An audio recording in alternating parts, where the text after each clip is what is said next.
Irmãs e irmãos, bom dia. Estamos começando mais uma aula da nossa escola dominical da igreja, da primeira igreja presbiteriana independente de Osasco. Grande abraço a todos, sejam todos bem-vindos na paz de Cristo. Hoje a nossa aula é a aula número 2 da lição Palavra Viva, da revista Cosmovisão Cristã. A primeira aula foi dada a semana passada pelo reverendo Paulo, e o tema era cosmovisão, o que é e para que serve. A aula do próximo domingo, o tema é religião na cosmovisão cristã. Aqui nós temos algumas passagens bíblicas que serviram de tema para a nossa aula. Eu recomendo aos irmãos que dêem uma pausa aí no vídeo e releiam esses textos. Eles servem para um embasamento e para melhor compreensão da nossa aula. Cosmovisão reformada. Nós vamos ver. Na aula passada, a gente tratou da nomenclatura, ou seja, da introdução, o que significa a cosmovisão. Cosmovisão. Então, hoje nós vamos falar, continuar falando do que é cosmovisão, e a gente vai falar cosmovisão é nada mais é do que a visão de mundo. Uma palavra, digamos assim, mais sofisticada para esse termo. Significa a visão que se tem do mundo. Aquela visão que cada um de nós temos. Essa visão varia de acordo com a nossa cultura, a maneira como fomos criados, o que estudamos, onde nós vivemos. Isso varia de pessoa para pessoa, de região para região, né? De acordo com a cultura e as características de cada povo, né? Além dessa introdução, nós vamos falar também de um problema da cosmovisão, que nós vamos enfatizar o que é a dualidade, que é a cosmovisão, ela provoca nos cristãos. Vamos falar também da cosmovisão reformada. O que é a cosmovisão reformada? Vamos falar da criação, vamos falar da queda, pecado de Adão e Eva, e, e vamos falar também da vinda de Cristo. O que Cristo significou dentro desse contexto de cosmovisão. Então, dando sequência aqui, cosmovisão, visão de mundo. E aí uma questão. Adianta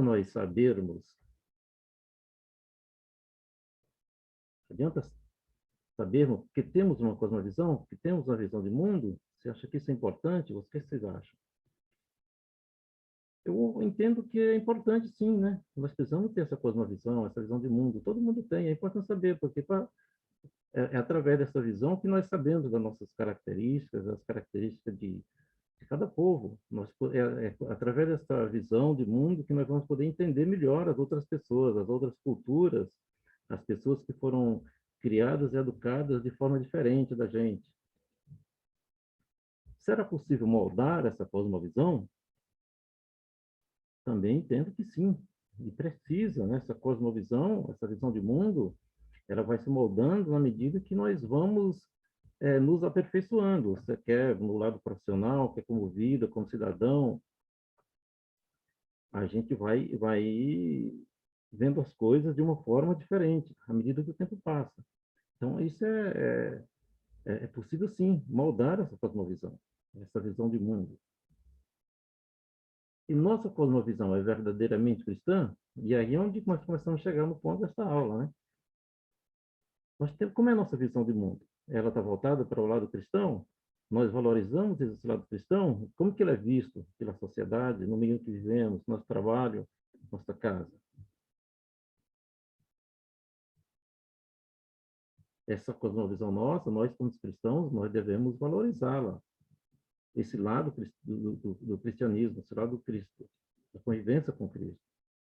E o que torna a cosmovisão cristã de fato? O que torna uma visão de mundo? Ela que ela seja verdadeiramente cristã. Isso é um exercício que nós temos que fazer no dia a dia, na nossa vida cotidiana.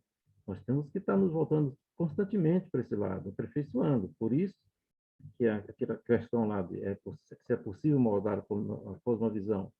Não só é possível, como é necessário. Nós precisamos estar moldando essa, nós precisamos estar nos reciclando sempre, em todos os sentidos. O aperfeiçoando aquilo que a gente não está fazendo da maneira correta e tentando fazer melhor aquilo que a gente já faz que a gente já faz bem. Como adquirir uma cosmovisão cristã? E aqui também, através do exercício, no meu modo de ver, a gente tem que estar exercitando isso. Cosmovisão cristã, ela precisa, que nunca se esgota, né? A gente tem que estar sempre buscando, lendo a Bíblia, frequentando a escola dominical, buscando ler autores que, que tratam desse tema. Então, isso é uma visão que nós precisamos estar sempre aperfeiçoando. Aqui nós vamos temos o problema um dos primeiros problemas da cosmovisão. É o problema que a gente chama de dualismo, que é o que é sagrado e o que é profano, de acordo com a nossa visão de mundo. Existe essa divisão, esses dois lados. O que é sagrado, o que é profano? Sagrado é sinônimo de religioso, espiritual e outros termos semelhantes. E profano, natural, aquilo que é secular, que é mundano. Isso está certo, essas duas divisões? Onde surgiu isso? Será que nós praticamos isso? Está certo a gente praticar, separar? É possível separar o que é certo, o que é religioso, o que é natural?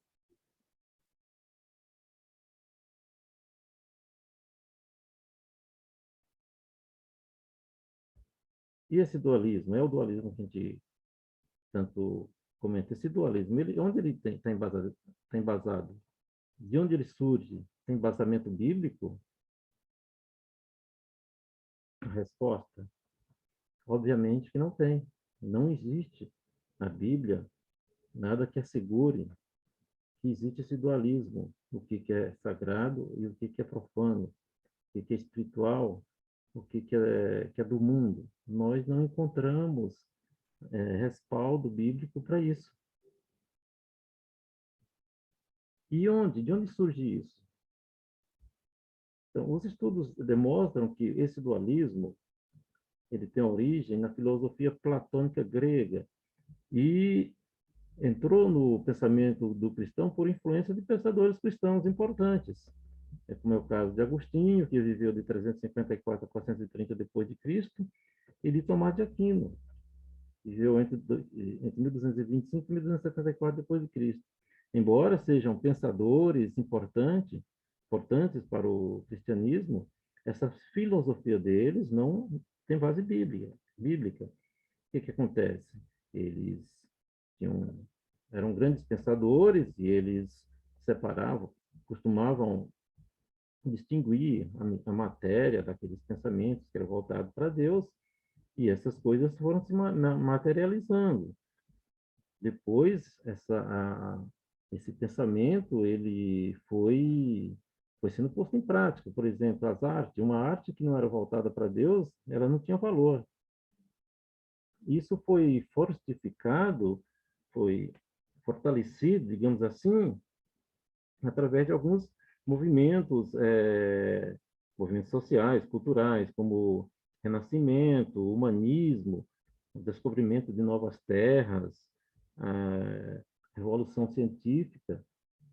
Essas coisas, esse lado aí, a separação do profano, do sagrado, foi acabando se fortalecendo, se cristalizando.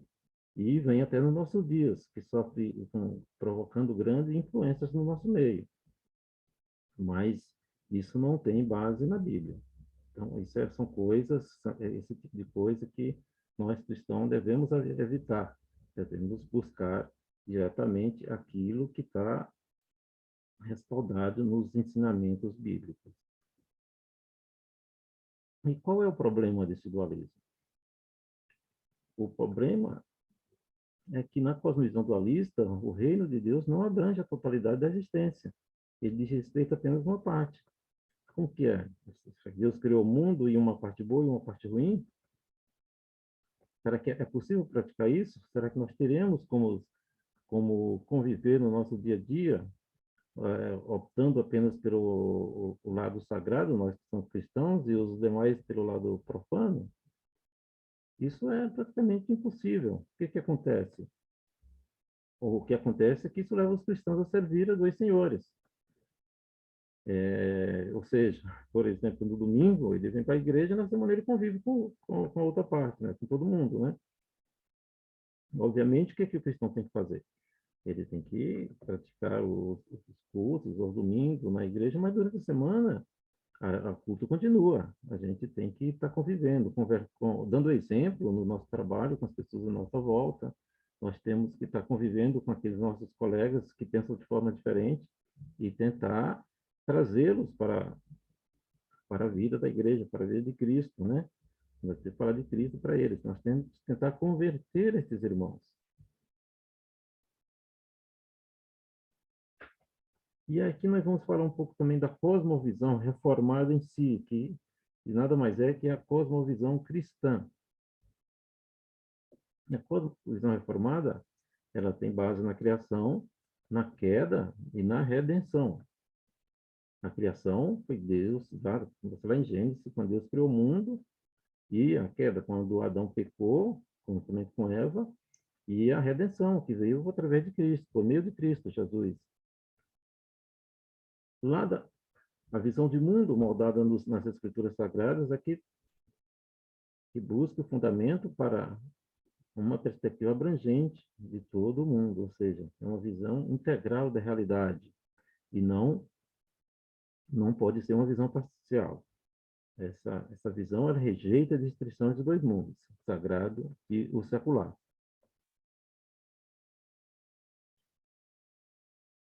O que é a criação? O mundo foi feito originalmente por Deus. É sustentado continuamente por Deus. Ao falar da criação, não podemos separar o ato divino de criar do ato de preservar o mundo.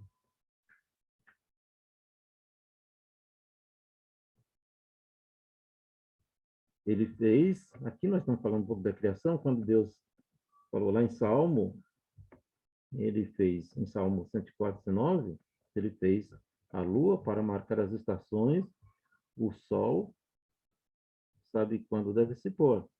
O que isso quer dizer? Quer dizer que quando Deus criou o mundo, ele não apenas criou o mundo como uma obra que a gente faz e larga encostada em algum canto. Está pronta e ela vai se depreciar com o tempo. Não, Deus também criou mecanismos para que o mundo se mantivesse sustentável, ou seja, ele criou mecanismo que o mundo se sustentasse por si só. A Lua, ele fez a Lua para marcar as estações e o Sol sabe quando deve se pôr. Ninguém precisa estar lá e apertar um botãozinho para o Sol andar, né? Nem para a Lua, quer dizer, para vir a noite, vir o dia, essas coisas acontecem naturalmente. Deus já criou dessa forma. E aqui Deus falando para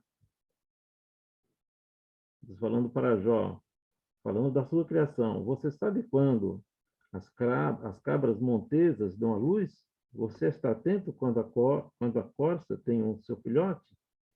Acaso você conta os meses até elas darem à luz?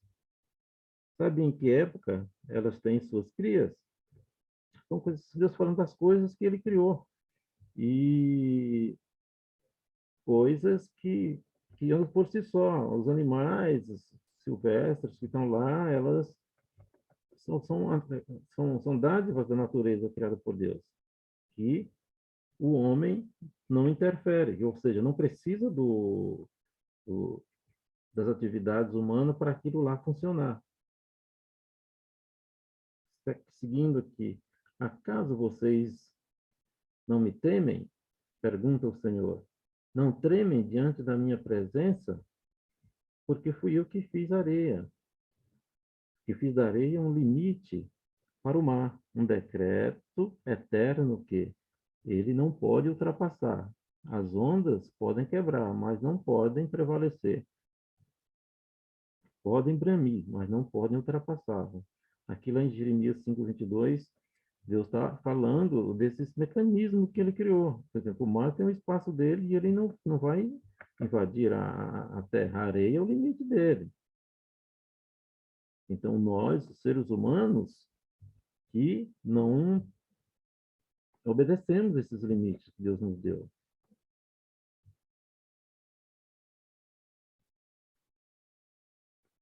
O Salmo 148 fala: louvem o Senhor, vocês que estão na terra, serpentes marinhas e todas as profundezas. No, no versículo 8, eles relâmpagos e granizo, neve e neblina, vendavais que cumprem o seu papel. Daqui, Deus criou todos esses mecanismos e eles funcionam da forma e da maneira para que foram criados. E aqui nós temos uma observação: enquanto um planeta em sua órbita, um animal em sua caça, ou uma árvore florindo obedece necessariamente às ordens de Deus para o funcionamento da natureza, o ser humano é chamado a reagir responsavelmente às suas ordens. Então, de tudo que Deus criou, nós somos os rebeldes, né? É o ser humano que extrapola, né, nos limites para cumprir aquilo que foi determinado. E aqui nós vamos falar do pecado, da queda de Adão e Eva. O pecado de Adão, como é que foi? O pecado de Adão foi um ato isolado? Aqui está dizendo que não. O pecado de Adão e Eva não foi um ato isolado de desobediência, mas um evento catastrófico para a criação do mundo. Olha aqui o que diz essas passagens, né? A mulher, o que ele falou para ela? Mulher, ele declarou: multiplicarei gradativamente o seu sofrimento na gravidez. Com o sofrimento você dá luz a filhos, dá à luz filhos, seu desejo será para o seu marido e ele o dominará. Esse termo dominará está um pouquinho, digamos assim, fora de moda, né? Não é fora de moda, está ultrapassado. Isso na nossa sociedade hoje, sociedade moderna, homens e mulheres são iguais perante a lei, né? Quando Deus criou isso, ele criou dessa forma, mas esse termo, hoje a gente considera que a mulher não e o homem estão no mesmo patamar. E o homem declarou: visto que você deu ouvidos à sua mulher e comeu do fruto da árvore da qual eu lhe ordenara que não comesse, maldita é a terra por sua causa. Ou seja, Deus maldiçoou a terra por causa do pecado de Adão. Com sofrimento você se alimentará dela todos os dias de sua vida. Ela lhe dará espinhos e ervas daninhas, e você terá que alimentar-se das plantas do campo, com o suor do seu rosto.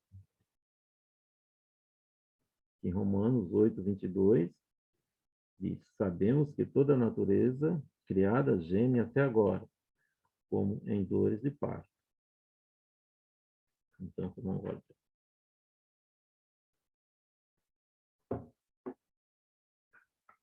Então, como nós podemos observar aqui, o pecado, a queda, o pecado de Adão e Eva não foi um ato isolado. Então, isso, tudo que nós temos hoje, efeitos na humanidade, na desastres da natureza, nós podemos atribuir essa queda. Os problemas que nós temos na sociedade de um modo geral. É importante ficar claro que a queda não alterou a essência da criação, pois Deus a tem preservado e mantém a estrutura da criação intacta. As estrelas, o ser humano, os animais, animais, areia, etc., continuam como foram criados, ou seja, continuam como foram criados.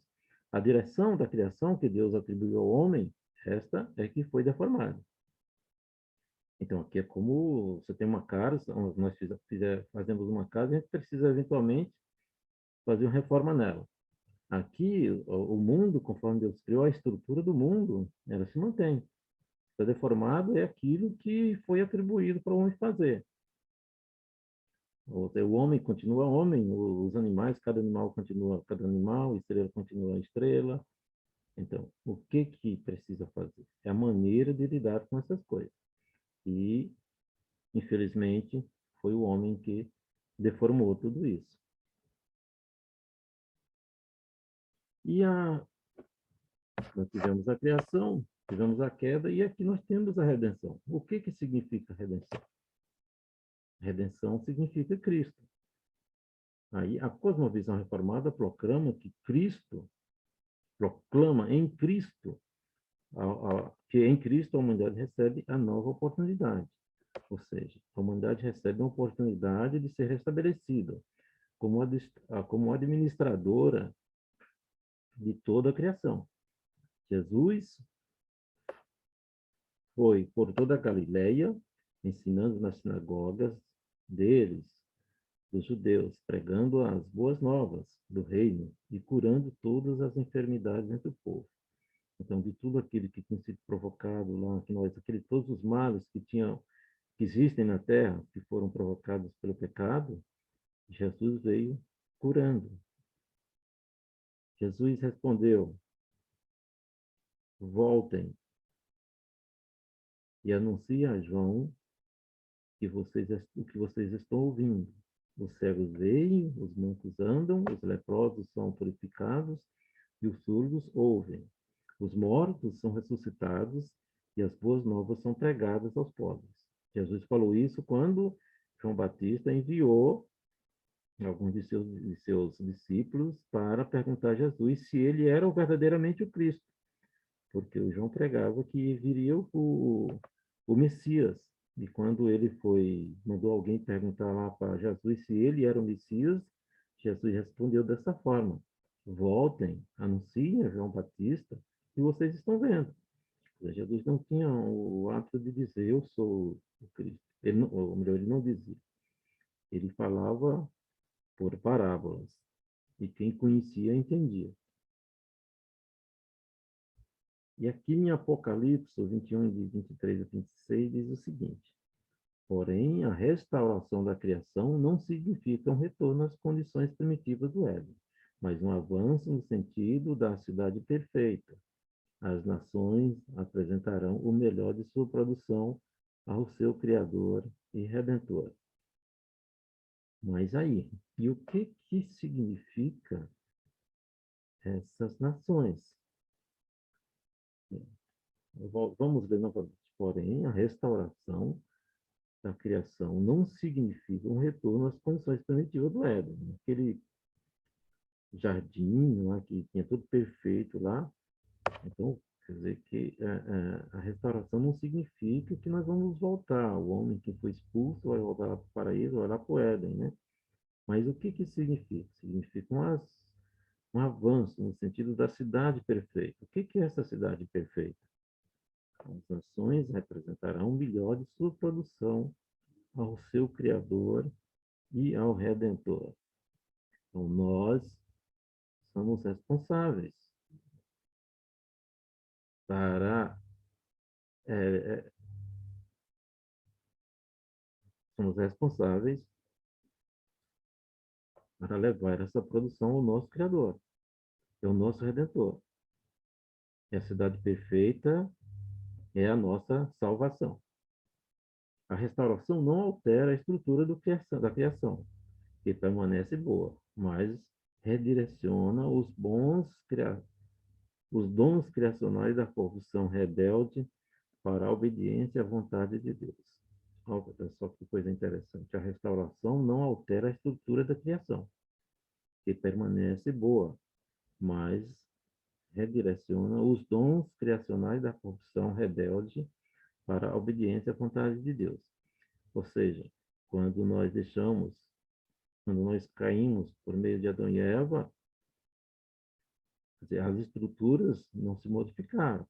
As estruturas ficaram lá. O que mudou? Mudou foi o dom da corrupção. É, a Eva foi corrompida pela serpente, o Adão foi corrompido, os dois caíram. E isso se estendeu a toda a humanidade. Então, o que Deus quer? Deus quer é que esse dom da corrupção, desse dom rebelde, ele seja transformado para a obediência à vontade de Deus. E não é que precisa destruir tudo aquilo que estava incorreto, porque não é tudo que está perdido. Se a gente fizer uma analogia com o caso do apóstolo Paulo. O apóstolo Paulo era um perseguidor de cristão. E quando o apóstolo Paulo se deu conta que ele foi chamado para obedecer, para seguir a Jesus, seguir Cristo, ele, com toda aquela mesma força, ou até maior, aquela força que ele tinha para agir contra os cristãos, ele partiu para agir a favor. E ele foi o grande difusor do cristianismo. Então, depois de Cristo, ele é a pessoa que, certamente, mais importante para a vida dos cristãos.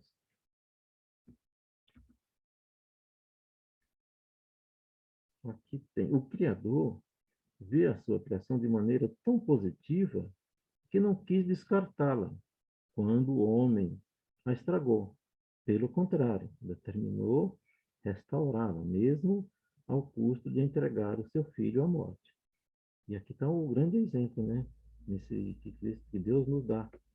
Então, a gente é muito fácil simplesmente a gente virar as costas para aquilo que a gente acha que está errado, ou para destruir aquilo que está errado. E daqui, por isso que mais uma vez a gente retoma aquele tema, aquele lá do dualismo, do sagrado e do profano. O próprio Deus não quis destruir o mundo que foi corrompido. Ele optou por consertá-lo, né? Determinou restaurá-lo, mesmo ao custo de entregar a vida do seu filho à morte. Então, irmãos, está aqui mais uma estamos concluindo mais uma aula da nossa escola dominical, com uma aula muito rápida. Então, vamos pensar nesse tema aqui, o dualismo sagrado versus profano. Isso não é benigno para o cristianismo. Nós temos que pensar no mundo como um todo, seguir o exemplo que Deus nos mostra, né? Ele mandou o seu próprio filho para consertar o mundo. Então, vamos conviver com o nosso irmão, com as pessoas em nossa volta, vamos fazer aquilo que está sob a nossa responsabilidade para levar a palavra de Cristo ao mundo. Tá? Jesus quando falou dos 10 mandamentos, ele resumiu em dois. Primeiro, amar a Deus sobre todas as coisas, e o segundo, amar ao seu próximo como a ti mesmo. Esse é o exemplo que nós precisamos seguir e obedecer a Deus. Uma boa semana a todos. Fiquem em paz. Nos veremos em breve. Grande abraço.